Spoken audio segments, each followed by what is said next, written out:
বাংলাদেশ জামায়াত ইসলামী কোতোয়ালি থানা আল কোরআন ওয়ার্ড ফলমন্ডি ইউনিটের উদ্যোগে ইফতার মাহফিল অনুষ্ঠিত হয়েছে। ইউনিট সভাপতি মোহাম্মদ সাদিক হোসেনের সভাপতিত্বে এতে প্রধান অতিথি হিসেবে উপস্থিত ছিলেন কোতোয়ালি থানা জামাতের সেক্রেটারি মোহাম্মদ মোস্তাক আহমেদ। বিশেষ অতিথি হিসেবে উপস্থিত ছিলেন আল কোরআন ওয়ার্ড জামাতের সেক্রেটারি মোহাম্মদ মাইনুদ্দিন হাসান।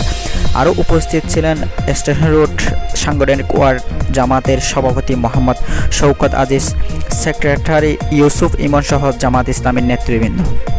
এই রমাদান শব্দের অর্থ হচ্ছে, রমজান থেকে এই শব্দটি এসেছে, জ্বালিয়ে দেয়া, পুড়িয়ে দেয়া, বশীভূত করে দেয়া, নিঃশেষ করে দেয়া।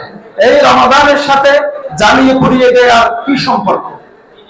আমরা যারা একটু অধ্যয়ন করার জন্য চেষ্টা করেছি আমরা এভাবেই পেয়েছি। জ্বালিয়ে পুড়িয়ে দেওয়ার অর্থ হচ্ছে, মানুষের শরীরে দুইটি বিষয় আছে, একটি হচ্ছে নফস, আরেকটি হচ্ছে কলব। দীর্ঘ 11টি মাস আমরা নফসকে এমন ভাবে শক্তিশালী করে ফেলেছি, আমাদের অজান্তে, আমাদের চলাফেরার অজান্তে অবহেলায় আমরা নফসকে শক্তিশালী করে ফেলেছি, কলবকে দুর্বল করে ফেলেছি। কলব যতই শক্তিশালী হয় নফস ততই দুর্বল হয়, নফস যতই শক্তিশালী হয় কলব ততই দুর্বল হয়। দীর্ঘ 11টি মাস আমরা গুনার মধ্যে নিমজ্জিত ছিলাম।